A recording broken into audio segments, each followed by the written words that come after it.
ഈ സമരക്കാരിപ്പോൾ ഈ ടീച്ചർക്കെതിരെയും ഈ പറയുന്നുണ്ട് അവരെ ചർച്ചയ്ക്ക് വിടാൻ പാടില്ല, നിങ്ങൾക്കും ഇതിൽ പങ്കുണ്ടോയെന്ന് അന്വേഷിക്കണം എന്നൊക്കെയാണ് മുദ്രാവാക്യത്തിൽ പറയുന്നത്.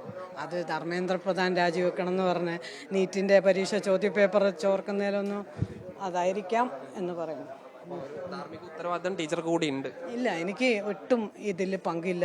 ഞാൻ ജൂൺ 1 സ്കൂളിലേക്ക് തിരിച്ച് പോകാൻ വേണ്ടി ലെറ്റർ കൊടുത്ത് വെയിറ്റിങ്ങിലായിരുന്നു. ഞാൻ ലെറ്റർ നമുക്ക് സ്റ്റേറ്റ് ഓഫീസിലേക്ക് ലെറ്റർ അയച്ച് കാത്തിരിക്കുകയാണ് ഞാൻ.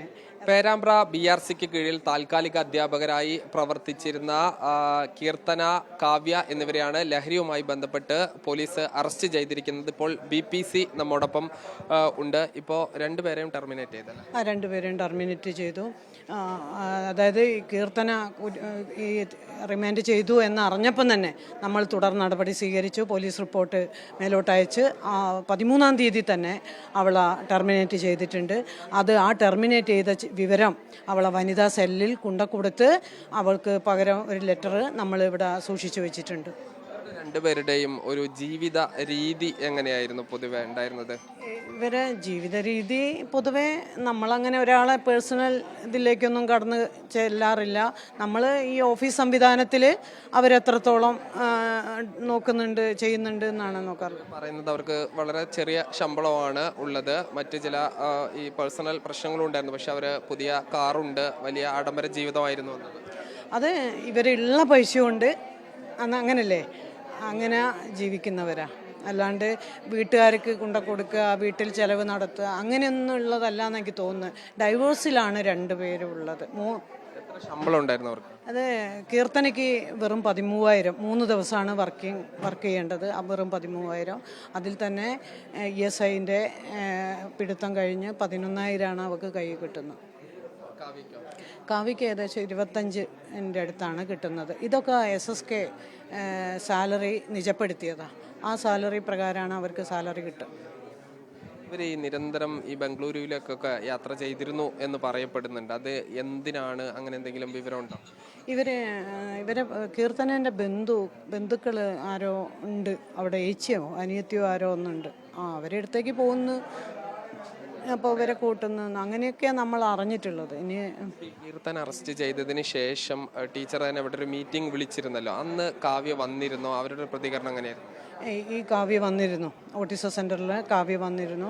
അപ്പം ഞാൻ ഈ മീറ്റിങ്ങിൽ ഈ MDMAൻ്റെ ഭവിഷ്യത്തിനെ കുറിച്ചും ഇത് പൊതുവിദ്യാഭ്യാസ സംരക്ഷണത്തിന് വലിയ ആഘാതം സൃഷ്ടിക്കും എന്ന് ഞാൻ മീറ്റിംഗ് പറഞ്ഞു.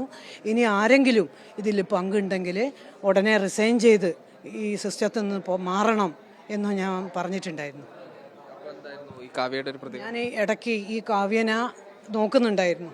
അപ്പോൾ ഭയങ്കര കോൺഫിഡൻസിലാണ് സ്പെഷ്യൽ എഡ്യൂക്കേറ്റർ ഉണ്ടായിരുന്നത്. ആശങ്കയോ ഭയമൊന്നുമില്ല? ഇല്ല, ഞാൻ പേഴ്സണലി വിളിച്ചു. കീർത്തനേൻ്റെ കൂടെ നടക്കുന്നത് കാണാറുണ്ടല്ലോ, എന്തെങ്കിലും ബന്ധമുണ്ടോ? ഒരു ബന്ധവും ഇല്ല, വെറും ഒരു ഫ്രണ്ട്ഷിപ്പ് മാത്രമാണെന്നാണ് നമ്മളോട് പറഞ്ഞിട്ടുള്ളത്. ഇവർ രണ്ടുപേരും മാത്രമാണോ അതോ ഈ ഗ്യാങ്ങിൽ കൂടുതൽ ആളുകളുണ്ടോ? ഈ ഗ്യാങ്ങിൽ എനിക്ക് തോന്നുന്നത് ശരിയാണോന്നറിയില്ല, ഒരു ഓട്ടിസം സെൻറ്ററിലെ ഒരു ടീച്ചറും ഈ ഒരു 3 പേരെയാണ് നമ്മൾ ഒന്നിച്ച് കാണാറുള്ളത്. അപ്പം മറ്റേ പോലെ ആകെ 3 പേര്: കീർത്തന, കാവ്യ, നീഷ്മയിൽ ഇപ്പം പോലീസ് പ്രതി ചേർത്തിട്ടോ റിമാൻഡ് ചെയ്തിട്ടോ ഇല്ല. പക്ഷേ ഈ 3 പേരാണ് ഒറ്റക്കെട്ടായി നടക്കുക. ഈ 3 പേരും ഫാമിലിയിൽ ചെറിയ പ്രോബ്ലം ഉള്ള ആളുകളാണ്. അപ്പോൾ നമ്മൾ വിചാരിച്ചത് തുല്യ ദുഃഖിതരെ ഒന്നിച്ച് നടക്കുക എന്നുള്ളതാണ് നമ്മൾ കരുതിയത്. അല്ലാണ്ട് ഇത്തരത്തിലുള്ള ഒരു വിദ്യാഭ്യാസ മൂല്യങ്ങൾ തകർക്കുന്ന രീതിയിലുള്ള ഒരു ഇടപെടൽ നടത്തുന്നുണ്ട് എന്ന് നമുക്ക് ഒരിക്കലും മനസ്സിലാക്കാൻ പറ്റിയിട്ടില്ല. ഈ ലഹരിയുടെ ദൂഷ്യങ്ങൾ അറിയാത്ത ആളുകളല്ല, ഈ ലഹരിക്കെതിരെയുള്ള ബോധവൽക്കരണത്തിന്റെ ഭാഗമായുള്ള സൂംബ ഡാൻസിന്റെ ട്രെയിനർ കൂടിയായിരുന്നു കീർത്തന, അല്ലേ? അതെ, അവള് PT അധ്യാപികയാണ്. PT അധ്യാപിക ആയതുകൊണ്ട് തന്നെ നമ്മൾ ഈ സൂംബ, യോഗ ഇതിനൊക്കെ പ്രാധാന്യം കൊടുക്കലുണ്ട്. ഇപ്പം നമ്മുടെ പുതിയ പാഠ്യപദ്ധതിയിൽ അതിനോട് പ്രാധാന്യം ഉണ്ടല്ലോ, സൂംബ ക്ലാസ്സിനും യോഗ ക്ലാസ്സിനും ഒക്കെ. അപ്പോൾ അതുകൊണ്ട് അങ്ങനെയുള്ള ട്രെയിനിങ്ങിന് നമ്മൾ ഇവരെ മാത്രമല്ല മറ്റ് PET അധ്യാപകരെ ഇവിടെ BRCയിലുള്ള അധ്യാപകർക്ക് നമ്മൾ ചുമതല കൊടുക്കാറുണ്ട്. ചുമതല മീൻസ് ഒരു പരിപാടിക്ക് മൊത്തം ചുമതലയല്ല, ആ ഒരു ക്ലാസ്, ആ ഒരു സെഷൻ കൈകാര്യം ചെയ്യാൻ വേണ്ടിയുള്ള ചുമതല കൊടുക്കും. വളരെ ഭംഗിയായി നിർവഹിക്കാറുണ്ട്. വളരെ ഈ നല്ല ടാലൻ്റുള്ള കുട്ടിയാണ്. നമുക്ക് എന്താ പറയുക, ആ ഒരു അതിൻ്റെ ഭാഗമായിട്ട് തന്നെയാണ് ഈ സിസ്റ്റത്തിലേക്ക് അവൾ വന്നിട്ടുണ്ടാവുക.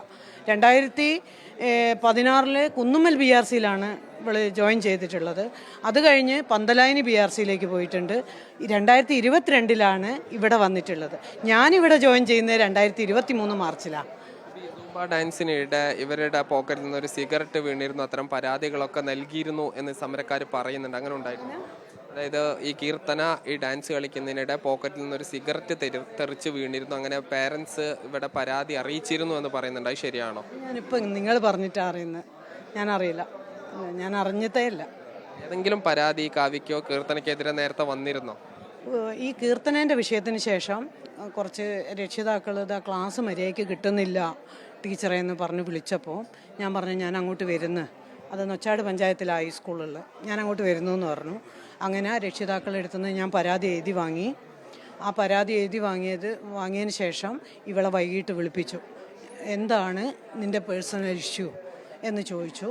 അപ്പോൾ അവൾ പറഞ്ഞത് എൻ്റെ അമ്മ ക്യാൻസർ പേഷ്യൻ്റാണ്, ഭർത്താവ് കുട്ടീനെ കൂട്ടിക്കൊണ്ടുപോയി, ഡൈവോഴ്സിൻ്റെ വക്കീലാണ്, ഞാൻ ഡൈവോഴ്സ് ആയിട്ടില്ല, വലിയ പ്രയാസത്തിലാണ് എന്നെല്ലാം പറഞ്ഞ് കരഞ്ഞു. അപ്പോൾ അങ്ങനെയാണ് നമ്മൾ അവളെ വിളിച്ച് അതിനുശേഷം എന്നോട് പറഞ്ഞു ഈ BRCയിൽ നിന്ന് മാറണം, എനിക്ക് വേറെ BRCയിലേക്ക് പോകണം എന്ന് പറഞ്ഞുകൊണ്ട് ഒരു ട്രാൻസ്ഫർ ലെറ്റർ നമുക്ക് തന്നു. ഇവരുടെ നിയമനം എങ്ങനെയാണ്? ഓരോ വർഷത്തിനാണോ എടുക്കുക? അതിൻ്റെ ഒരു പ്രൊസീജിയർ എങ്ങനെ? ഇവർ ഓരോ ഏപ്രിൽ മാസം ഇവർ കോൺട്രാക്റ്റ് സ്റ്റാഫായിട്ട് പുതുക്കുകയാണ്. ഈ എഗ്രിമെൻ്റ് എഴുതിയിട്ട് ഈ സിസ്റ്റത്തിന് ഒരു പോറലും ഏൽക്കാത്ത രീതിയിൽ അവർ ഇടപെടും എന്ന് പറഞ്ഞുകൊണ്ടുള്ള ഒരു ലെറ്റർ അല്ലെങ്കിൽ സത്യവാങ്മൂലം മുദ്ര പേപ്പറിൽ നമുക്ക് തരും. അത് നമ്മൾ ജില്ലയ്ക്ക് അയച്ചു കൊടുക്കാറുണ്ട്. പിന്നെ ഇൻ്റർവ്യൂ ഉണ്ടാവും? പിന്നെ ഇല്ല, വർഷത്തിൽ ഈ മുദ്ര പേപ്പർ നേരത്തെ ഇൻ്റർവ്യൂ നടത്തിയിട്ടാണ് ഇവിടെ എത്തിയത്. അതിനുശേഷം എഗ്രിമെൻ്റ് പുതുക്കുകയാണ്. എന്തെങ്കിലും നെഗറ്റീവോ അല്ലെങ്കിൽ ഉണ്ടെങ്കിൽ ആ എഗ്രിമെൻ്റ് പുതുക്കാണ്ട് നിൽക്കലാണ് സാധാരണ. അപ്പോൾ ഈ ഒരു പരാതി അത്രത്തോളമുള്ള പരാതിയൊന്നും എവിടുന്നും വന്നിട്ടില്ല. ഇപ്പോൾ ഈ സമരക്കാരിപ്പോൾ ഈ ടീച്ചർക്കെതിരെയും ഈ പറയുന്നുണ്ട് അവരെ ചർച്ചയ്ക്ക് വിടാൻ പാടില്ല, നിങ്ങൾക്കും ഇതിൽ പങ്കുണ്ടോ എന്ന് അന്വേഷിക്കണം എന്നൊക്കെയാണ് മുദ്രാവാക്യത്തിൽ പറയുന്നത്. അത് ധർമ്മേന്ദ്ര പ്രധാൻ രാജിവെക്കണം എന്ന് പറഞ്ഞ് നീറ്റിൻ്റെ പരീക്ഷ ചോദ്യപേപ്പർ ചോർക്കുന്നതിലൊന്നും അതായിരിക്കാം എന്ന് പറയുന്നു. ധാർമ്മിക ഉത്തരവാദിത്തം ടീച്ചർക്ക് കൂടി ഉണ്ട്. ഇല്ല, എനിക്ക് ഒട്ടും ഇതിൽ പങ്കില്ല. ഞാൻ ജൂൺ 1 സ്കൂളിലേക്ക് തിരിച്ച് പോകാൻ വേണ്ടി ലെറ്റർ കൊടുത്ത് വെയിറ്റിങ്ങിലായിരുന്നു. ഞാൻ ലെറ്റർ നമുക്ക് സ്റ്റേറ്റ് ഓഫീസിലേക്ക് ലെറ്റർ അയച്ച് കാത്തിരിക്കുകയാണ് ഞാൻ. അതായത് സ്കൂളിലേക്ക് തിരിച്ചു പോയി. ഈ വർഷം റിട്ടയർമെൻറ്റാണ് എനിക്ക്. അതുകൊണ്ട് തന്നെ സ്കൂളിൽ നിന്ന് റിട്ടയർ ചെയ്യണം. ടീച്ചറിന്റെ കരിയറിൽ ഒരുപക്ഷെ ഇങ്ങനത്തെ ഒരു സംഭവം ആദ്യമായിട്ടായിരിക്കും. അതിൽ വലിയൊരു വേദനയുണ്ടോ? വലിയ വേദന ഉണ്ട്. കാരണം പൊതുവിദ്യാഭ്യാസത്തെ സംരക്ഷിക്കാൻ വേണ്ടി ഞാൻ യോഗങ്ങളും ഒക്കെ നടത്തുന്ന ഒരാളാണ്. അപ്പോൾ അതുകൊണ്ട് തന്നെ ഇത്തരത്തിൽ പൊതുവിദ്യാഭ്യാസ സംരക്ഷണ ജാഥേൻ്റെ മുന്നിൽ ജാഥ നയിച്ച ഒരാളാണ്. അപ്പോൾ അതുകൊണ്ടൊക്കെ തന്നെ ഇങ്ങനെയൊരു വിഷയം വന്നതിൽ അതിയായ പ്രയാസമുണ്ട്. എന്തായാലും ഈ രണ്ട് ഉദ്യോഗസ്ഥരെയും നിലവിൽ ജോലിയിൽ നിന്ന് പിരിച്ച് വിട്ടിട്ടുണ്ട്. തുടർ നടപടികളും കേസുമായി മുന്നോട്ട് പോകും. പോലീസിന്റെ കേസ് കൂടാതെ മറ്റ് വിദ്യാഭ്യാസ വകുപ്പിന്റെ നടപടിയും ഉണ്ടാകും. മനേഷ് പെരുമണ്ണയ്ക്കൊപ്പം സാജിദ് അജ്മൽ, മീഡിയ 1 കോഴിക്കോട്.